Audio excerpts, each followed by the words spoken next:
성도님 여러분 반갑습니다. 오늘 하루도 기도와 말씀으로 승리하는 하루 되시길 축복합니다. 먼저 샘물의 기도 하나님께 드리겠습니다. 마음 모아 샘물의 기도를 하나님께 드리겠습니다. 먼저 우리의 믿음을 고백합니다. 복 있는 사람은 악인들의 꾀를 따르지 아니하며 죄인들의 길에 서지 아니하며 오만한 자들의 자리에 앉지 아니하고. 아멘. 하나님 아버지, 우리의 삶이 복 있는 삶이 되길 소망합니다. 우리의 마음과 행동을 지켜주셔서 악한 것을 사랑하거나 가까이 하지 않게 하옵소서. 오직 하나님만을 사랑하고 하나님께만 소망을 두어 하늘로부터 내려오는 신령한 복들을 누리는 은혜가 있게 하옵소서. 예배와 교회를 위해 기도합니다. 오직 여호와의 율법을 즐거워하여 그의 율법을 주야로 묵상하는도다. 아멘. 하나님 아버지, 샘물의 예배가 복 있는 예배가 되길 소망합니다. 모든 성도들이 예배 가운데 임재하실 하나님과 선포될 말씀을 사모하게 하시고 그 말씀에 기쁨과 감사함으로 반응하게 하옵소서. 그리하여 교회가 말씀 위에 든든히 서게 하시고 말씀으로 세상을 변화시키는 믿음의 공동체가 되게 하옵소서. 목장을 위해 기도합니다. 그는 시냇가에 심은 나무가 철을 따라 열매를 맺으며 그 잎사귀가 마르지 아니함 같으니 그가 하는 모든 일이 다 형통하리로다. 아멘. 하나님 아버지, 샘물의 목장들이 시냇가에 심은 나무와 같기를 소망합니다. 하나님께만 뿌리를 내리는 목장들이 되게 하시고 하나님이 공급하시는 은혜로 사람을 남기는 열매를 맺게 하옵소서.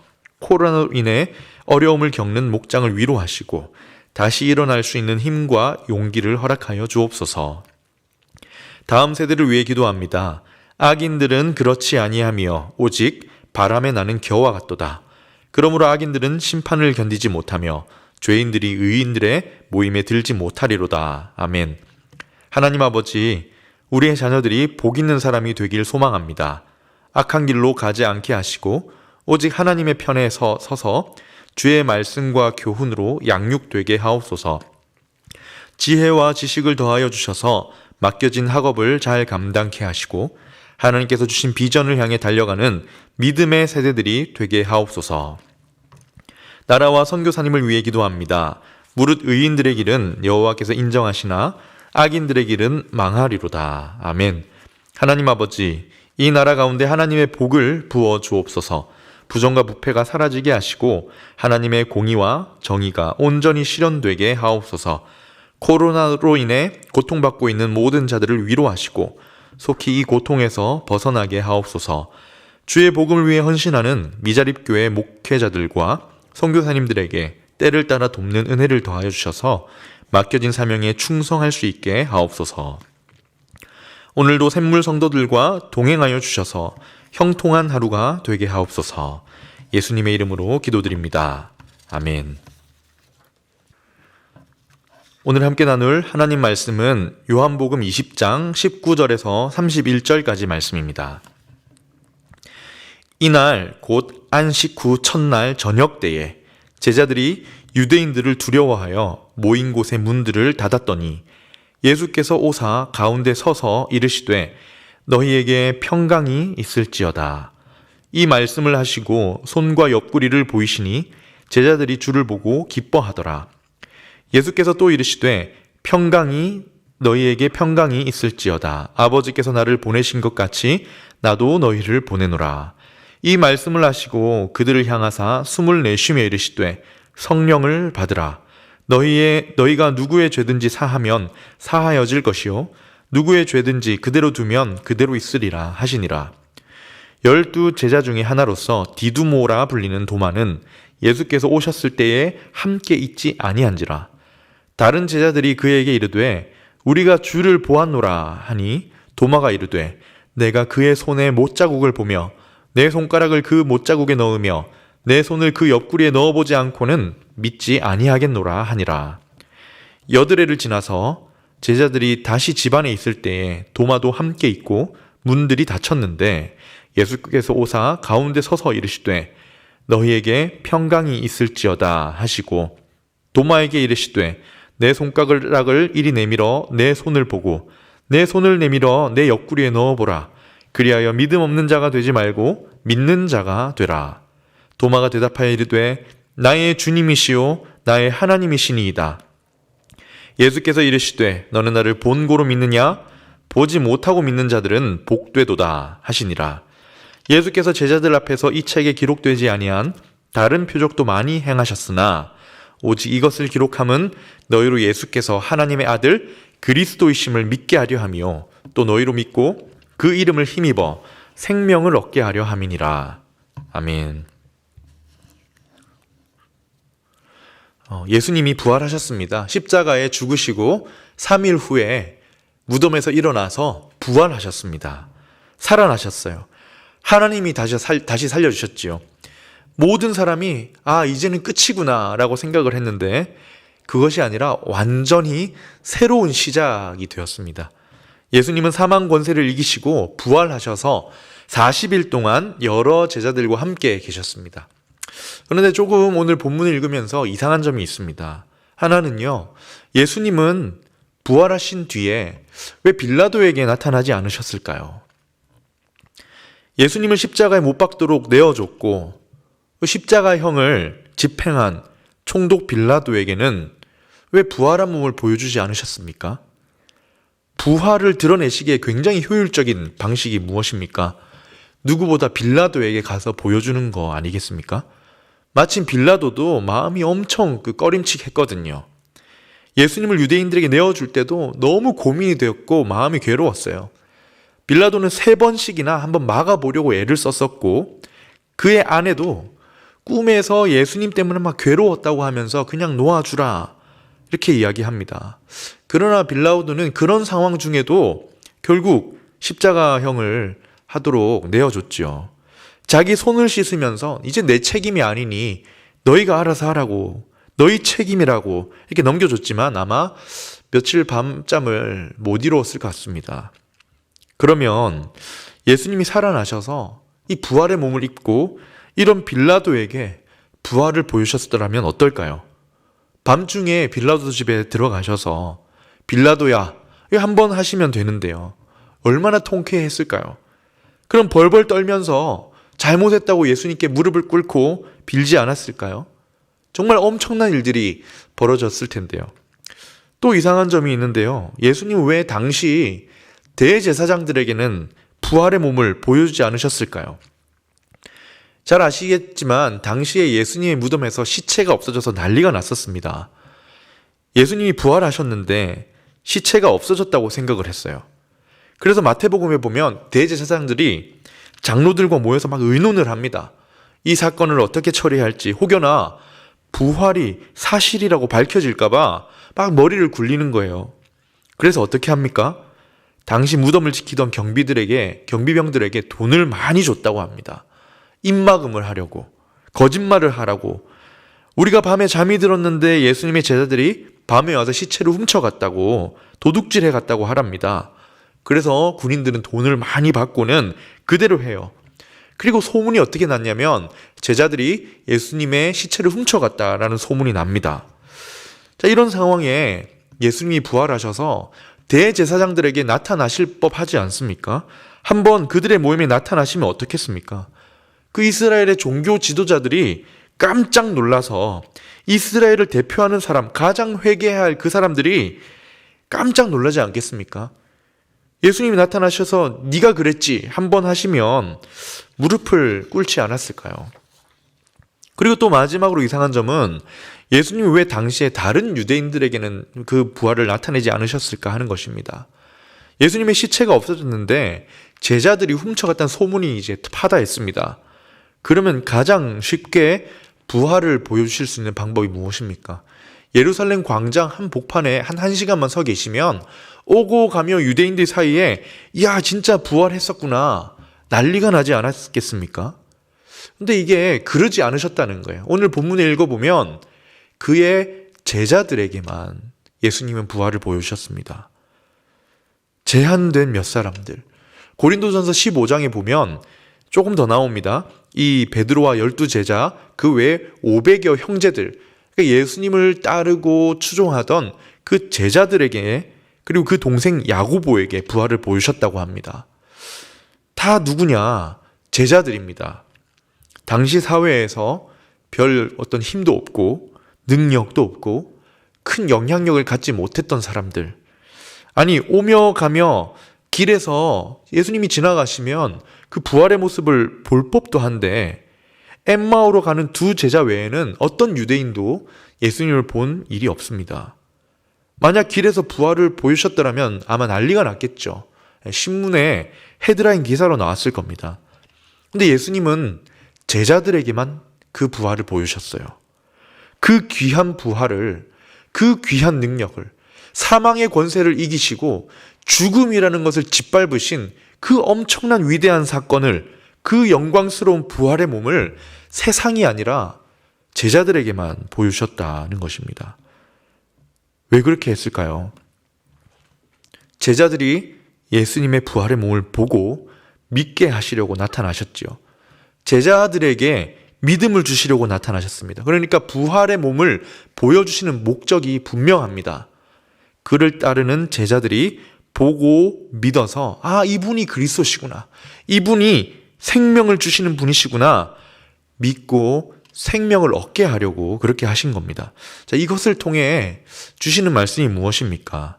첫 번째, 부활 신앙이 정말 귀하다는 것입니다. 부활의 믿음이 너무나 귀하다는 거예요. 아무에게나 보여주지 않으셨습니다. 보고 믿어야 할 사람들, 예수님이 보실 때 반드시 부활을 보고 믿어야 할 사람들에게만 부활을 보여주셨다는 것이죠.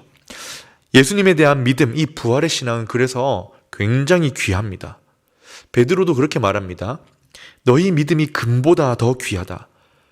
이 다수가 아닌 소수의 제한적인 사람들에게만 보여주셨고 믿게 하셨지 않습니까? 모두가 본 게 아니에요.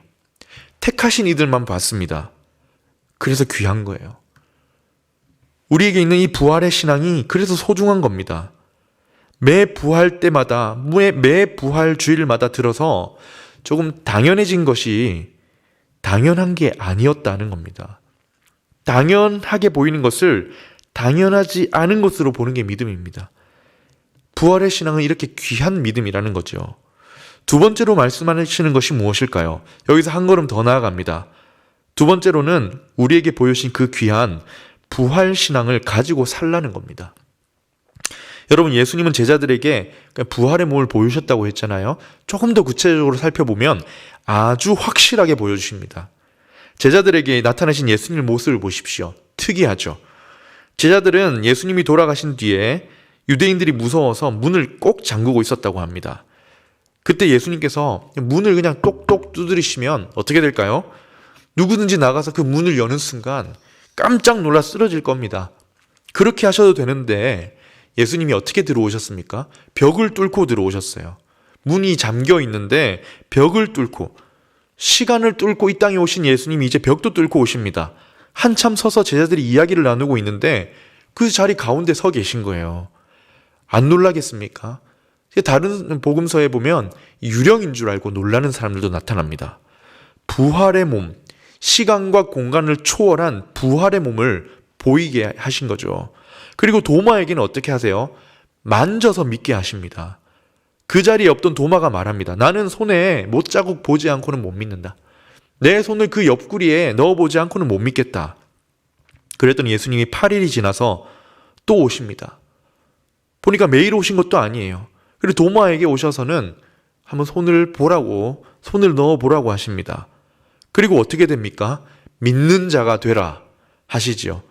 도마가 엄청난 고백을 합니다. 그 손을 보고 옆구리를 보고서 나의 주님, 나의 하나님이십니다 라는 고백을 해요. 예수님이 왜 그렇게 하셨습니까? 보여주시는데 왜 그리 자세히 확실하게 보여주십니까? 확실하게 믿게 하시려고 하신 겁니다. 물론 예수님 말씀처럼 보지 않고 믿는 자가 더 복되지만 보고 믿은 사람은 어떻습니까? 그만큼 더 확실한 겁니다. 보고 믿은 사람은 보지 않고 믿는 사람보다 더 확실한 믿음을 가지게 되는 거예요. 변화가 되는 겁니다. 겁쟁이였던 베드로가 부활의 몸을 보고 어떻게 되었습니까? 본문에서 말씀하신 것처럼 성령을 받고는 복음을 이제 외치는데요. 사도행전에 가면 막 대제사장들한테 체포됩니다. 협박도 받고 다시는 예수의 이름이나 부활을 말하지 말라는 엄포를 받습니다. 그런데 베드로가 뭐라고 하냐면 나는 본 것을 말하지 않을 수가 없다고 합니다. 지금 목숨의 위협을 가하면서 예수님의 부활을 전하지 말고 가르치지도 말라고 하는데 본 것을 말하지 않을 수 없다는 거예요. 어떻게 이렇게 되었습니까? 두렵지가 않은 겁니다. 왜냐? 부활의 예수님을 봤기 때문에. 부활할 거니까. 더 귀한 가치가 어디에 있는지 아는 겁니다. 오늘의 삶이 일시적인 삶이 아니라 영원히 기억되는 부활의 삶이라는 걸 확신한 것이죠. 다른 사도들도 모두 같습니다. 부활을 본 이후에 죽음을 불사하고 증거합니다. 부활을 증거하다가 능력받는 일을 기뻐하는 이상한 사람들이 됩니다. 왜 그렇습니까? 부활을 봤기 때문입니다. 확실하게 봤기 때문이에요. 예수님이 제자들에게 말씀하시죠. 아버지께서 나를 보내신 것 같이 나도 너희를 보내노라. 제자들 이후의 사람들은 예수님의 부활을 보지 않고 듣고 믿어야 했습니다. 그렇기 때문에 보고 믿은 자들은 확실하게 보고 믿어서 증인이 되어야 했던 것이지요. 이걸 통해서 두 번째로 우리에게 주시는 말씀이 무엇입니까? 우리에게 보여주신 그 귀한 부활신앙을 가지고 살아라는 것입니다. 예수님께서 제자들에게 이렇게 직접 보여주시고 확실히 믿게 하셨잖아요. 증인이 되게 하시려고 하신 겁니다. 그 부활을 이제 살아갈 수 있도록 확신을 주시려고 하셨던 겁니다. 승천하신 후에는 제자들이 그 눈으로 본 부활을 온 세상에 증거해야 했기 때문입니다. 사랑하는 성도님 여러분, 우리가 가지고 있는 이 부활 신앙 굉장히 귀합니다. 그런데 우리에게도요, 이 부활을 믿게 해주신 이유가 있습니다. 부활의 신앙을 살게 하시려고 주신 거예요. 우리에게만 특별히 보여주신 예수님의 부활, 이 세상의 모든 사람이 아니라 대다수의 사람이 아니라 우리 그리스도인들에게만 믿게 하신 예수님의 부활을 살아가게 하시려고 보여주신 거고 믿게 해주신 것이죠. 소중합니다. 아주 귀해요. 그냥 가지고 있으라고 주신 것이 아니라 삶에서 증명하라고, 부활할 것을 소망하는 사람이 어떻게 사는 건지 한번 보여주라고 주신 거예요. 크고 작은 어려움 속에서 낙심하지 않고 부활의 생명을 바라보라. 죽어도 죽지 않는 부활의 능력을 알려주어라. 부활을 증거하고 부활의 신앙을 삶에서 살아가라는 것입니다. 부활 신앙은 오늘부터 영원을 살아가는 신앙입니다. 그래서 오늘 하루하루를 소중히 여기고 오늘 하루를 하나님 앞에서 살아가는 거예요. 동시에 오늘 하루의 작은 일에 집착하기보다는 영원한 하나님의 나라와 상급을 사모하며 하루를 소중하지만 조금 의연하게 살아가는 것이라고 생각합니다. 그러나 동시에 심판의 날이 있음을 기억하며 죄를 멀리하고 깨어있는 삶을 사는 것도 포함되겠지요. 말씀을 정리합니다. 여러분, 사도 요한이 말합니다. 너희로 믿고 주가 그리스도이심을 믿고 너희로 생명을 얻게 하려고 썼다. 어느덧 당연해진 부활의 신앙이 얼마나 귀한 것인지 다시 한번 생각하기 원합니다. 예수님이 제자들에게만 보여주셨던 것처럼 그 많은 사람들에게 나타내지 않으시고 이 부활의 능력을, 그 몸을 제자들에게만 보여주셨던 것처럼 오늘도 예수님이 그의 택하신 특별한 백성들에게 부활을 믿게 하십니다. 이유가 있어요. 그만큼 부활 신앙이 귀하고 우리의 존재가 귀하고 우리가 그 부활의 신앙을 살아가야 한다는 것입니다. 부활을 증거하며 살아가라. 사랑하는 성도님 여러분, 이제 부활주일이 지나고 또 월요일이 되었습니다. 부활주일이 지났다고 해서 부활의 소망이 어제로 끝나는 것이 아니라 오늘이 중요하죠. 부활의 능력을 살아가시는 저와 우리 모든 성도님들 되시기를 주님의 이름으로 축원합니다. 아멘. 함께 기도하겠습니다. 먼저 부활의 신앙을 귀히 여기게 하옵소서. 두 번째로 그 귀한 부활의 신앙을 삶으로 살게 하옵소서. 마지막으로 우리가 수요일마다 사남사밤이라고 이렇게 기도회를 하고 있는데요. 하나님 역사하셔서 우리에게 믿음을 주시고 더욱 부활의 소망을 주셔서 부활을 증거하는 증인으로 살아가는 신앙인이 되게 하옵소서. 이렇게 기도하시고 개인의 기도 제목으로 기도하도록 하겠습니다.